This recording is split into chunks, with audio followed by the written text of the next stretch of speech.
So hi people எல்லாருக்கும் வணக்கம். So இன்றைக்கி நம்ம வீடியோவில் என்ன பார்க்குறோம்னா ஸ்டம்பேட்ஸ் இந்தியாவில் இன்றைக்கி ரொம்ப நடந்துட்டுருக்கு. இன்றைய காலகட்டத்தில் நான் சொல்ல வரேன். ஸோ இன்றைக்கி நம்ம பேசிகிட்டு இருக்கிற நேரத்தில் ஆந்திராவில் ஸ்ரீகாகுளம் அப்படின்ற ஒரு டிஸ்ட்ரிக்ட் இன்னும் வெங்கடாஸ்வரர் கோயிலில் வந்து பார்த்தோம்னாக்கா 9 பீப்புள்ஸ் டெத் ஆகிருக்கிறதா சொல்கிறாங்க. பெண்கள் குழந்தைகள் உட்படன்னு சொல்கிறாங்க. ஸோ இந்த ஸ்டம்பேட்ஸ் எல்லாம் ஏன் நடக்குது, இதுக்கு முன்னாடி என்னென்ன ஸ்டம்பேட்ஸ் எல்லாம் நடந்திருக்கு அப்படின்னு சொல்கிறது ஒவ்வொன்றா நம்ம பார்க்க ஆரம்பிப்போம். So let's get into this video.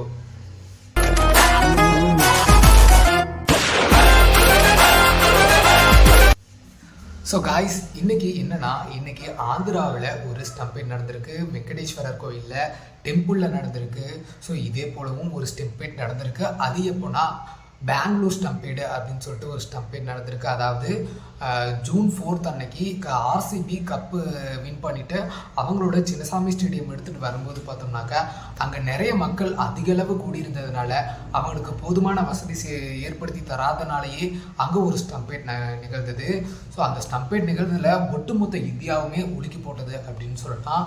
So எல்லா பொலிட்டீஷியன்ஸும் அண்ட் எல்லா கார்பரேட் கம்பெனி முதலாளிஸும் அதில் ரொம்பவே அவங்களோட கண்டோலன்சன்ஸை தெரிவிச்சிருந்தாங்க. ஸோ எல்லா பீப்புள்ஸுமே அதில் வந்து பார்த்தோம்னாக்கா ரொம்ப வருத்தத்திற்கு ஆளானாங்களே சொல்லலாம். ஸோ அதே போல தான் கரூர்லேயும் ஒரு ஸ்டம்பேட் நடந்தது.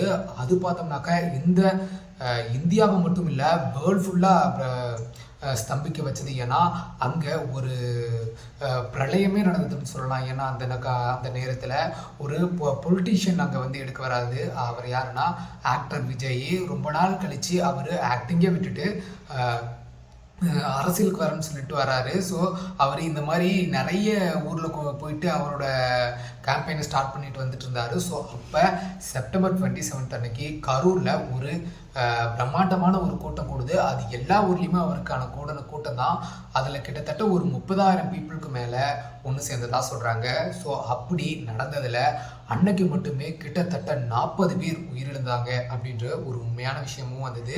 ஸோ அப்படி பார்த்தோம்னாக்க இங்கே தமிழ்நாட்டில் ஏகப்பட்ட கட்சி தலைவர்களாக இருக்கட்டும் எல்லா மக்களுமே அதில் அவங்களுடைய கண்டோலன்சன்ஸை வந்து மக்களுக்கு இறந்தவங்களுக்கு தெரிவித்தாங்க. ஸோ அதே போல தான் இப்போது ஆந்திராவில் ஒரு ஸ்டம்பேட் நடந்திருக்கு. ஸோ இதுவும் அது போல தான் சொல்லலாம்.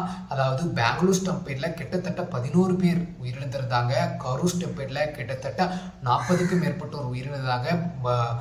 நிறைய பேர் படுகாயம் அடைஞ்சாங்கன்னே சொல்லலாம். அதே போல தான் இன்னைக்கு ஆந்திராவில் வெங்கடேஸ்வரர் கோயில், அதாவது ஸ்ரீகாகுளம்ன்ற ஒரு டிஸ்ட்ரிக்டில் இந்த ஸ்டம்பேடானது நிகழ்ந்திருக்கு. ஸோ இப்படி நம்ம ஒரு கடவுளுக்காக நாம் வேண்டிட்டு நிறைய வேண்டுதல்கள்லாம் இருந்துட்டு கோயிலுக்கு போகிறோம்.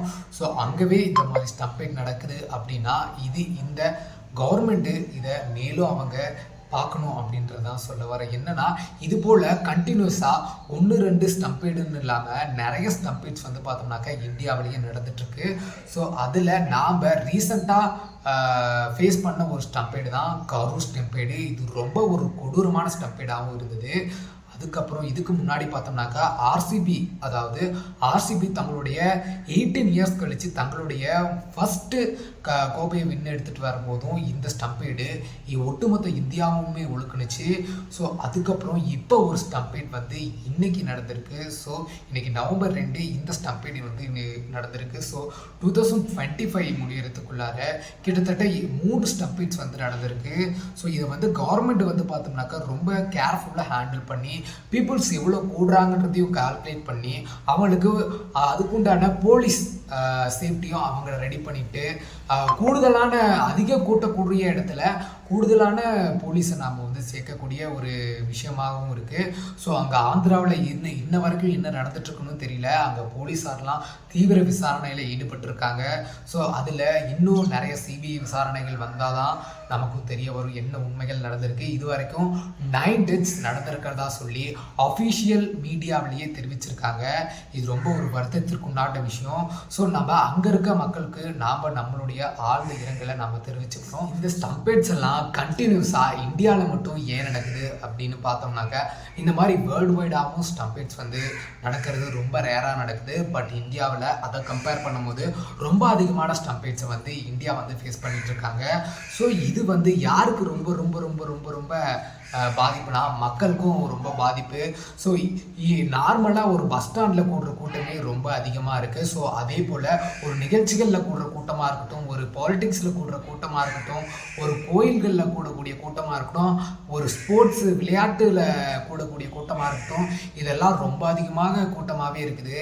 ஆனால் இப்போது ஒரு கோயிலில் நடக்கக்கூடிய கூட்டம்னா அது ரொம்பவே வருத்தத்திற்குண்டான ஒரு விஷயங்க. ஏன்னா நம்ம அங்கே கடவுளை நம்பி ஒரு வேண்டுதலுக்காக போகிறோம். ஸோ அங்கேயே இப்படி நடக்குதுன்னா நம்ம என்னங்க சொல்கிறது. ஸோ இந்த மாதிரி ஸ்டம்பேட்ஸ் வந்து ரொம்ப ரொம்ப ரொம்ப ரொம்ப ரொம்ப அதிகமான ஒரு நிலையில் நடந்துட்டு இருக்கிறதுனால மக்கள் வந்து வெளியே போடுறதுக்கே பயப்படுறாங்க அப்படின்ற ஒரு உண்மையான விஷயமும் நமக்கு தெரிய வருது. ஸோ முடிஞ்ச அளவுக்கு இந்த ஸ்டம்பேட்ஸ் எல்லாம் குறைக்கிறதுக்கு உண்டான வழியை நம்ம கவர்மெண்ட்ஸ் வந்து பார்த்தோம்னாக்கா அதுக்கு உண்டான ரூல்ஸை கூட்டணும். முதல்ல அதிகப்படியான கூடக்கூடிய கூட்டங்களில் கவர்மெண்ட் வந்து ரெஸ்ட்ரிக்ஷன்ஸை நிறைய கொண்டுட்டு வரணும். முக்கியமாக நிறைய சேஃப்டி ரெசல்யூஷன்ஸ் எடுக்கணும்.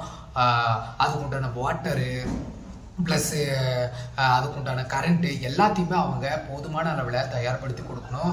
முக்கியமாக ஒரு 10,000 பேர் கூட வேண்டிய இடத்துல 40,000 பேர் 50,000 பேர் கூடுற இடமே இருக்கக்கூடாது. முதல்ல அங்கெல்லாம் பேரிகேட்ஸ் வச்சு பீப்புளை ரெஸ்ட்ரிக்ட் பண்ணணும் தான் சொல்ல வரோம். ஏன்னா இதை பீப்புள் ரெஸ்ட்ரிக்ட் பண்ணுறதுக்காக இல்லை, இந்த மாதிரி ஸ்டம்பேட்ஸ்னால எந்த ஒரு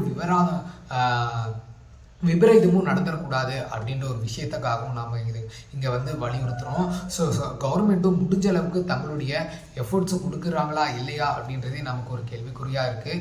ஏன்னா இந்த மாதிரி ஸ்டம்பேட்ஸு 1-2 நடக்கிறதுல இது வரைக்கும் இந்தியாவில் மட்டுமே 3 ஸ்டம்பேட்ஸ் வந்து பார்த்தோம்னாக்க இந்த இந்தியா வந்து சந்திச்சிருக்கு. ஸோ இது ரொம்பவே ஒரு வருத்தத்திற்குண்டான விஷயம். இது போல் வரலாற்றில் எந்த ஒரு ஸ்டம்பேட்ஸுமே வந்து அதிகமாக நடந்ததில்லை.